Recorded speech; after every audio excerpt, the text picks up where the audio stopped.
Nesse vídeo da série, nós vamos conhecer o sensor de movimento por infravermelho, o sensor PIR.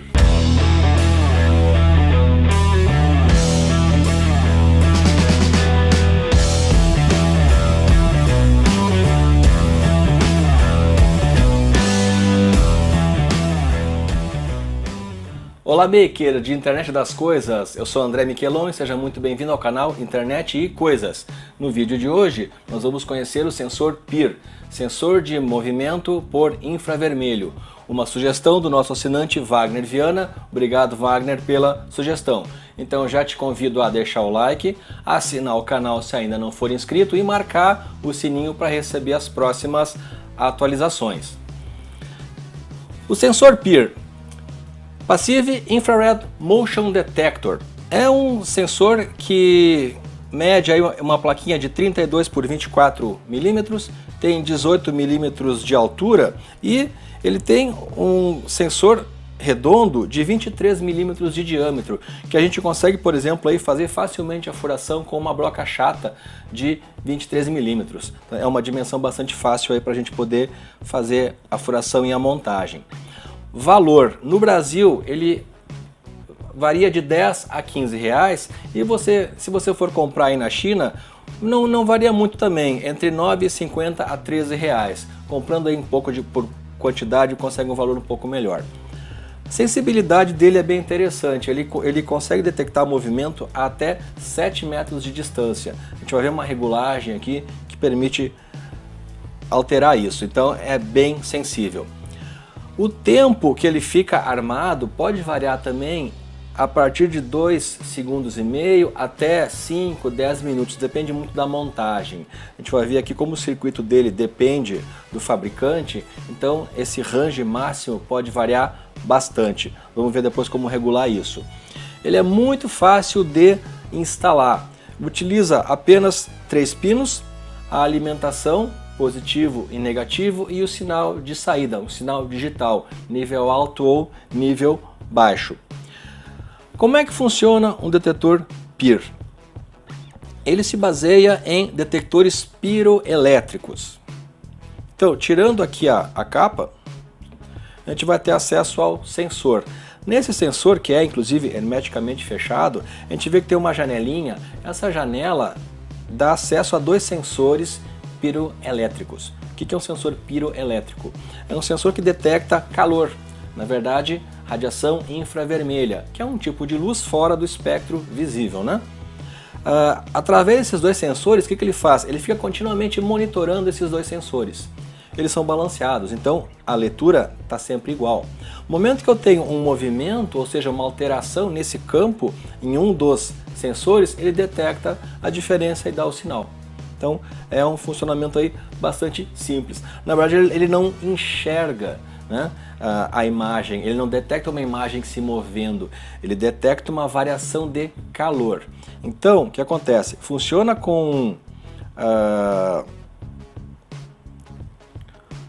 fontes de calor, né, um corpo humano, um animal, como uma fonte de calor, ou também com objetos mais frios, só que com uma sensibilidade menor. Todo objeto, mesmo frio, a minha canequinha aqui, ela emite uma quantidade de radiação infravermelha. Claro que ela vai estar aqui, por exemplo, numa temperatura ambiente, 20 graus, 21 graus. Um corpo humano, 37 graus, um animal, um cachorro, um gato, também nessa faixa de temperatura. A sensibilidade vai ser maior, mas funciona também. Uma coisa bacana é que ele funciona sem luz visível, ou seja, eu posso usar um sensor PIR no escuro, porque na verdade ele detecta a radiação infravermelha, que para os nossos olhos, né, é invisível, mas ele consegue detectar, que é uma radiação abaixo do espectro da cor vermelha, o infravermelho. Um detalhe bacana aqui dessa lente é uma que a gente chama de lente Fresnel. Eu vou deixar ali a descrição no vídeo, tanto para lente, um link no vídeo, tanto para a lente Fresnel quanto os sensores piroelétricos. O que é uma lente Fresnel? Basicamente é uma lente que vai te permitir aumentar o campo de visão do sensor. Veja que ele é chato, né? Então ele enxerga só para frente. Com essa lente Fresnel, eu consigo o quê? Eu consigo ter um ângulo de visão aqui, de sensibilidade, entre 100 a 120 graus, aumentando muito mais então a área de visibilidade. Então leia aí sobre a lente Fresnel. Além disso, ele tem também mais dois trimpotes que a gente consegue regular facilmente com uma chavinha. Esses trimpotes fazem o quê? Eu tenho uma regulagem para o tempo de acionamento, ou seja, depois que ele aciona, quanto tempo o sinal vai ficar alto. Então normalmente o tempo mínimo é 2,5 segundos e o tempo máximo então depende do fabricante, isso varia bastante. E a sensibilidade também, que é interessante, a gente pode regular bastante aí a sensibilidade. Posso deixar ele muito sensível, com até os 7 metros que eu citei, ou então reduzir bastante essa sensibilidade. O que acontece? Quando é como um potenciômetro de volume, né? Se eu giro no sentido horário, eu estou aumentando a sensibilidade ou aumentando o tempo de nível alto. Se eu giro no sentido anti-horário, eu estou diminuindo a sensibilidade ou o tempo de acionamento. Além disso, ele tem também um jumper. O que faz esse jumper? Eu vou explicar de uma forma bem simples, você vai entender. É bem bacana o que faz esse jumper. Alguns fabricantes chamam de posição H ou L. Aqui nesse meu modelo até tem uma posição HL, High Low, né? O que acontece? Ele tem a posição H que chama de retriggering. O que é isso? Acontece que ele vai ficar armado até cessar o movimento. Então, se eu tenho ele, você detecta movimento, detecta um movimento, ele vai ficar armado. Enquanto ficar um movimento detectável dentro do tempo que ele fica armado, ele vai continuar armado, ou seja, ele não vai desligar, vai continuar armado. Normalmente esse é o modo mais interessante, tá? Porque uma vez que eu detectei, né, eu quero que fique acionado até cessar completamente o movimento. Na posição L, né, do jumper, ele chama non-retriggering. O que é isso? Ele vai armar e desarmar. Ele vai armar, ficar em nível alto pelo tempo que eu defini e vai desligar. E esse intervalo de desligar tem um tempo também que varia entre 2 a 3 segundos, 5 segundos, que ele fica inerte a qualquer outro estímulo. No momento que ele desliga, ele vai ficar um tempo aí sem detectar até passar esse tempo. Então por isso que na prática o jumper em H, o retriggering, é o modelo mais importante, é o mais interessante. De novo, nesse meu modelo é um jumper, eu posso trocar aqui facilmente. Em alguns modelos são pads para solda, que você vai definir também, mas em ambos os casos é fácil de utilizar. Minha sugestão é sempre manter no modo H, que é o retriggering. Bacana? Alimentação. Embora ele tenha aqui um regulador de tensão modelo HT7133, né, que vai dar uma saída regulada de 3,3 volts, em muitos datasheets, em muitos anúncios de fabricantes, informa que ele pode trabalhar de 4 a 20 volts. Eu não recomendo usar uma tensão tão alta. Sugiro trabalhar sempre com 5 volts, que é uma tensão normal aí, em praticamente qualquer circuito que a gente está trabalhando, né? E também não força o regulador, porque lembra que um regulador de tensão linear nada mais é do que um resistor controlado.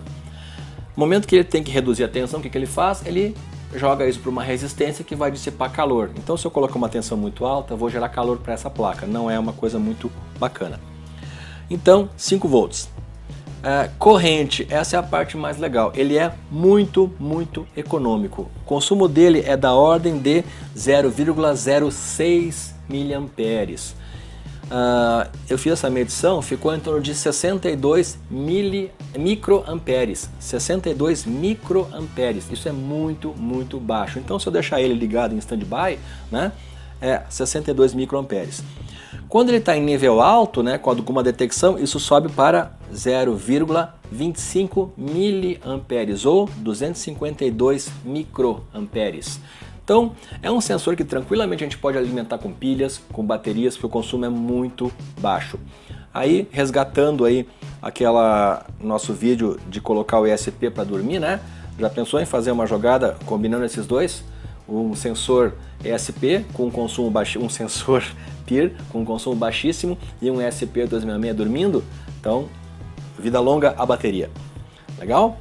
Bom, outra informação importante também, o pino de saída. O pino de saída do sinal, ele vai gerar um sinal de 3,3 volts. Opa, essa tensão é interessante. Por quê? No caso de eu estar utilizando um Arduino, 3,3 volts é um nível alto que ele já vai entender como nível lógico alto. Vai acionar as portas digitais. E ao passo que também para um ESP8266 é a tensão de trabalho dele, ou seja, eu também posso utilizar, em resumo, essa saída eu posso usar diretamente tanto no Arduino quanto no ESP8266.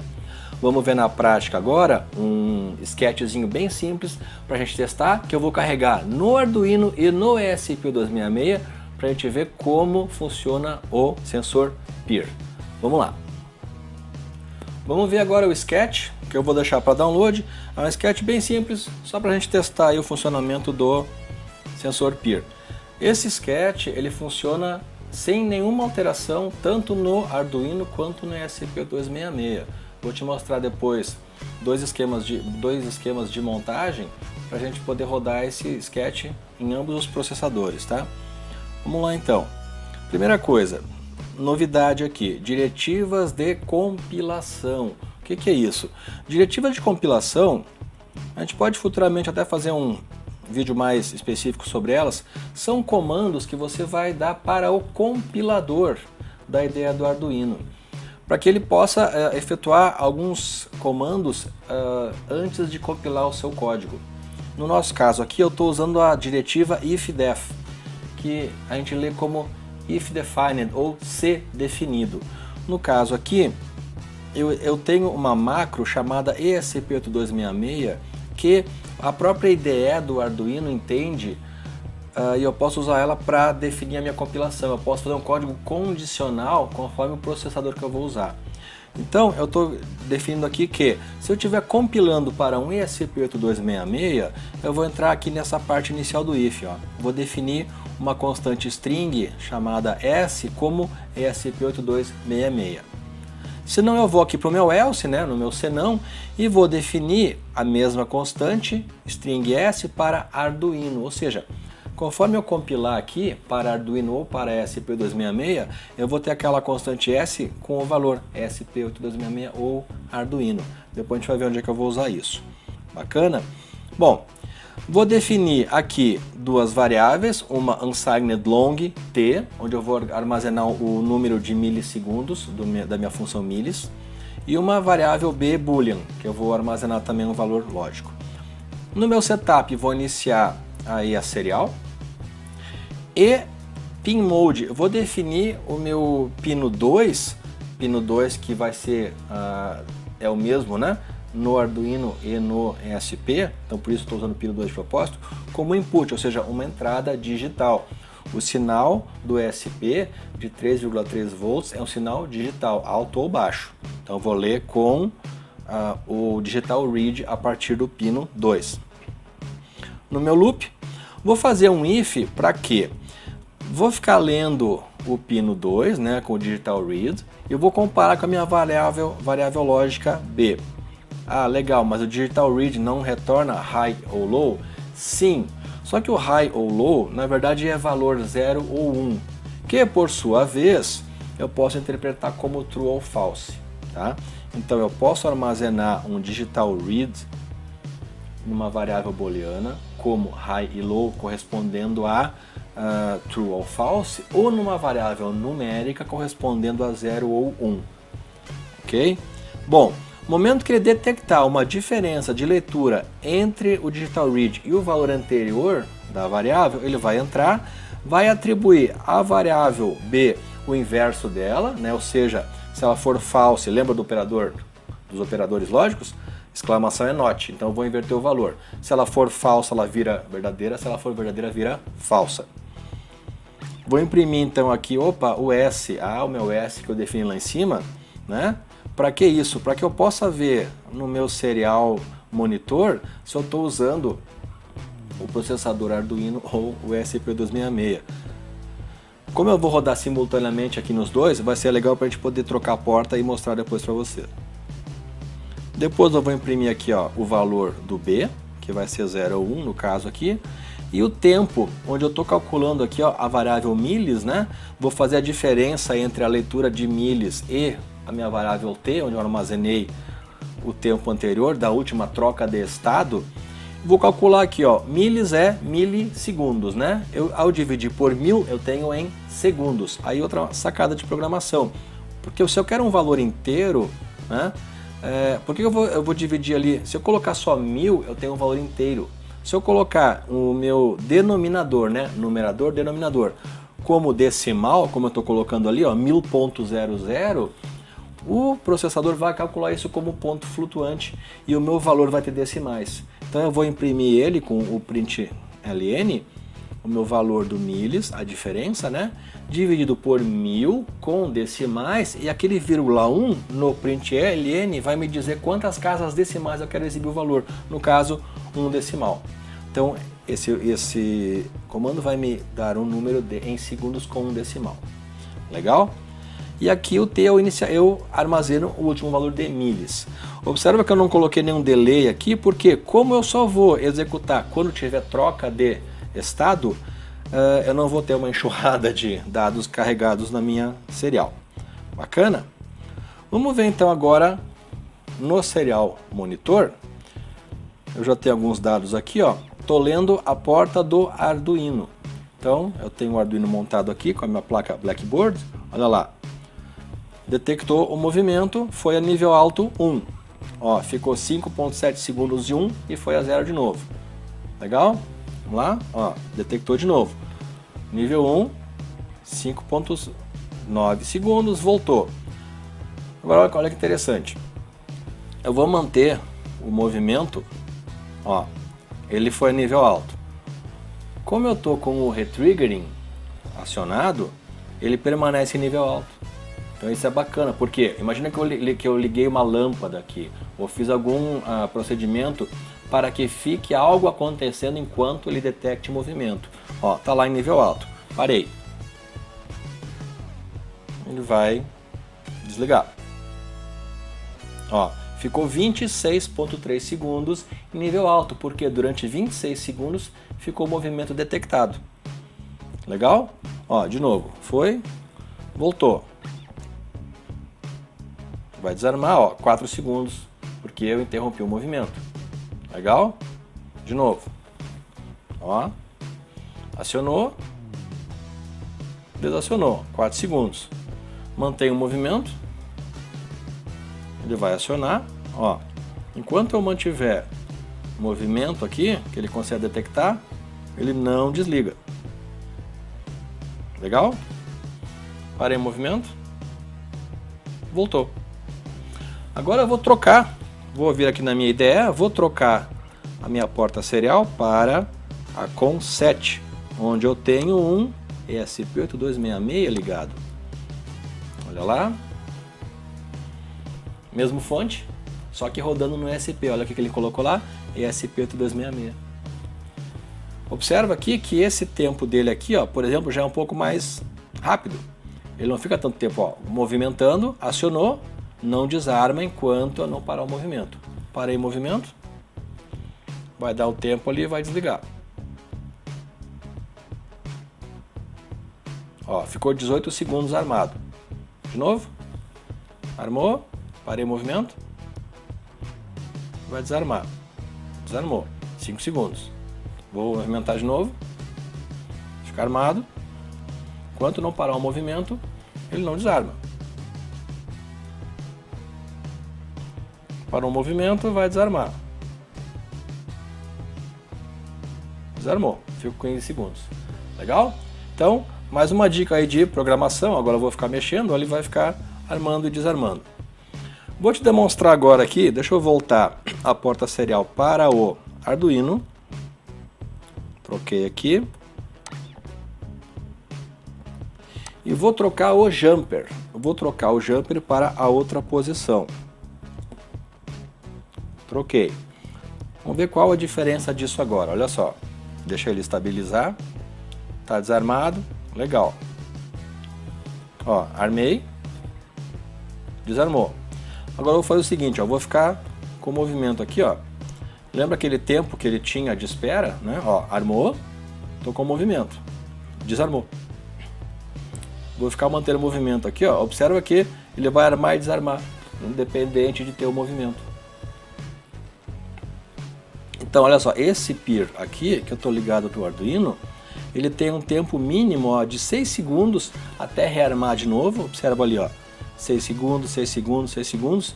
E no máximo 2.9, porque está com tem o pote ali regulado, né, de tempo armado. Parei. Vamos ver se ele vai chegar a detectar o movimento. Ó, detectou aquele movimento que eu tinha antes, né? Armou, desarmou. Pronto. Parou o movimento. Então, essa é a diferença dos dois estados do jumper, tá? O retriggering e o non-retriggering. Minha sugestão é usar sempre o retriggering, porque ele vai manter o teu sinal alto enquanto detectar movimento, ok? E você viu aqui também, ó, que eu estou usando os dois processadores ao mesmo tempo ligados no computador, cada um com uma porta serial. Aí você já sabe agora que pode tranquilamente trabalhar com várias placas simultaneamente, desde que você tenha aí portas USB para colocar o cabo. Cada placa vai instanciar uma porta serial a mais que você vai poder selecionar na IDE. Inclusive você vai poder abrir mais de uma IDE ao mesmo tempo, cada uma com um processador, cada uma com uma porta distinta. Eu vou deixar aqui o diagrama da montagem do circuito com o sensor PIR para o Arduino,